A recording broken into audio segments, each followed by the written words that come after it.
প্রধানমন্ত্রী জননেত্রী শেখ হাসিনাকে সসম্মানে বাংলাদেশে ফিরে এনে তাকে আবার পুনরায় বাংলাদেশের প্রধানমন্ত্রী নির্বাচিত করা হবে। আমার বিশ্বাস যে মানুষের জীবনের উন্নয়ন আমরা করেছি, অর্থনৈতিক উন্নয়ন করেছি, আপনার সামাজিক উন্নয়ন করেছি। কিছুই ঘটে সেটার পিছনে লিক অটোমেটিক কানেক্ট হয়ে যায়। আপনি দেখবেন যে গতকালকে আমরা দেখলাম যে 3 জন ছেলে তারা ইস্কনের একটা মন্দির ভাঙছে। আপনি এই খবরে নিশ্চয়ই খুশি হচ্ছেন, কিন্তু আপনি একটু পরে ব্যথিত হবেন যখন শুনবেন এই কাজটা কোনো আলেমরা করতে পারে নাই, কোনো অন্য দলের রাজনীতিবিদরা করতে পারে নাই।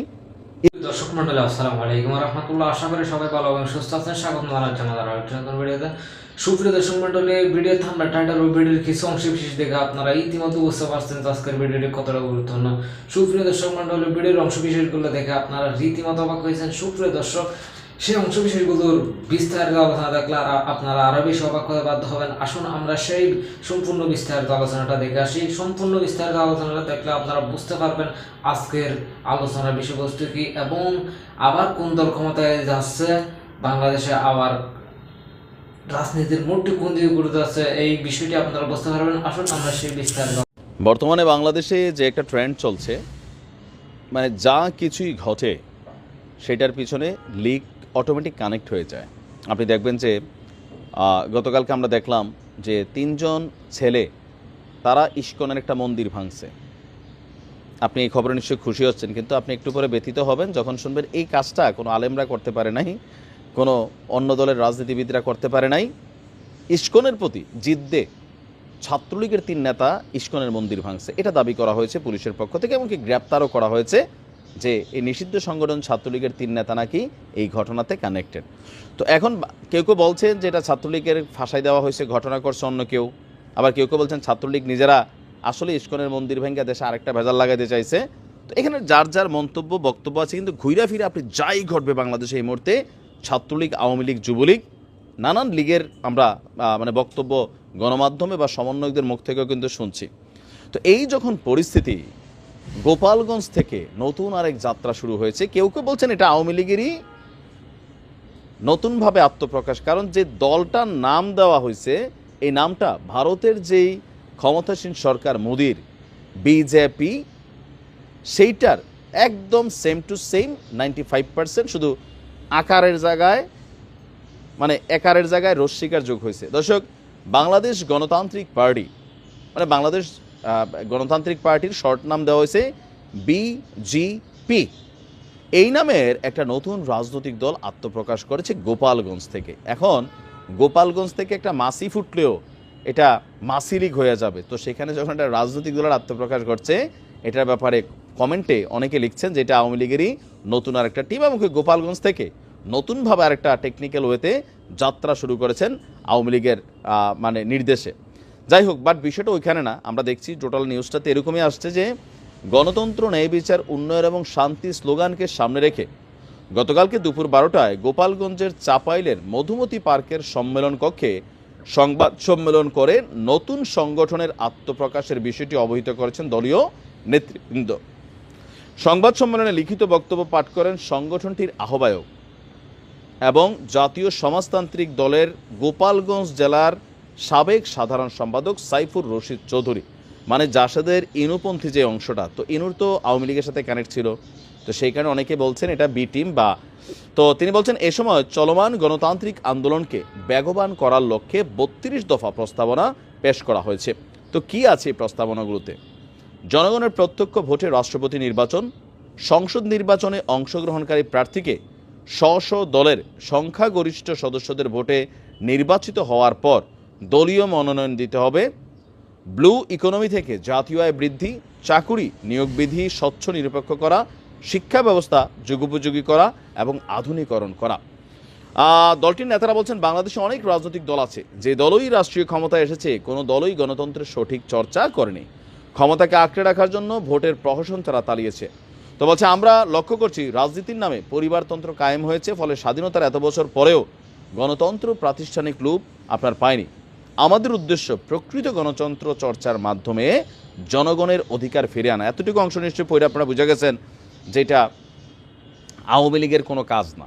তারপরেও হ্যাটার্সরা মানতে নারাজ, যারা আওয়ামী বিরোধী রাজনীতি করেন, বা এই মুহূর্তে সবাই ভাবতেছে যে আওয়ামী লীগ কোন রূপে ফিরে আসবে।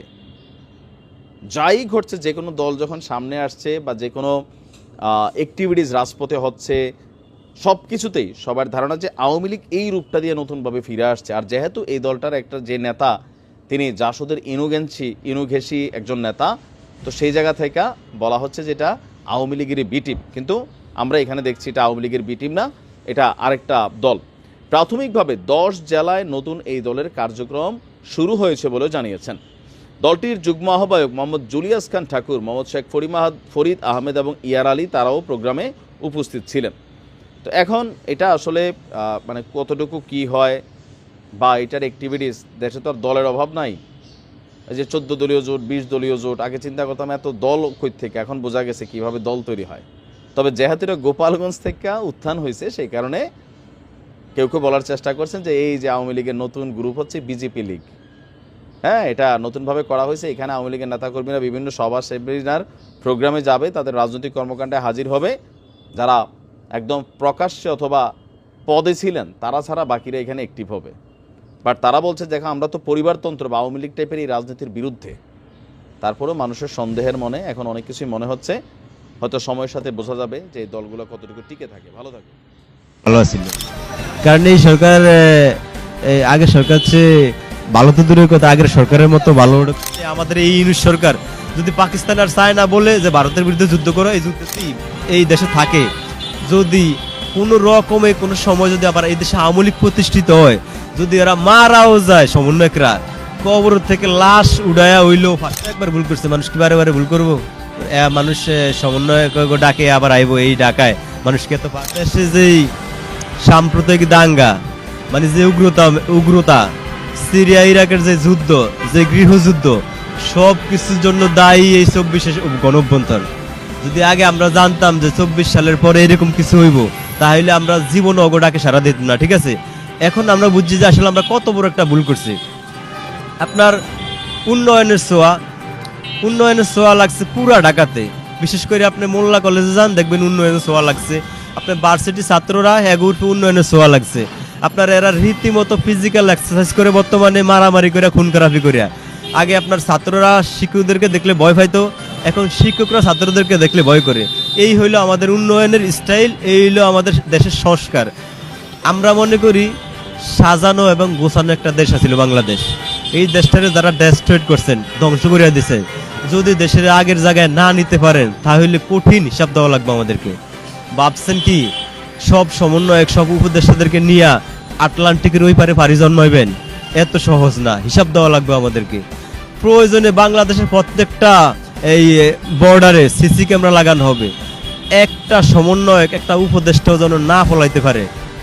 আমি মনে করি বর্তমানে কোনো রাজনৈতিক দলের কাছে দেশটা দিয়া দেওয়া উচিত, কারণ ওদের ওই সমস্ত রাজনৈতিক দলের ভবিষ্যৎ আছে। ওরা যদি কোনো অন্যায় করে ওদের হিসাব দেওয়া লাগবে, জব দেওয়া লাগবে। ওদের দল আছে, সংগঠন আছে, এগো তো দল সংগঠন কিচ্ছু নেই, এরা কি জব দিব?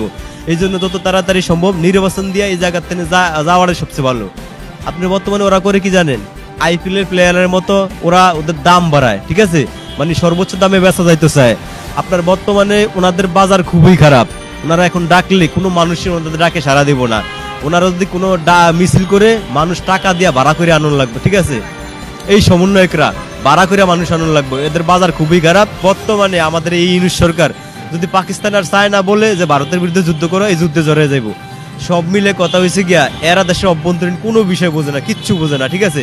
এরা আমাদের দেশটারে দিন দিন ধ্বংসের দিকে নিয়ে যাচ্ছে। এদেরকে সরাইয়া দেশটারে বাঁচান। ওই সমন্বয়করাই উপদেষ্টারে, এদেরকে সরাইয়া দেশটারে বাঁচান।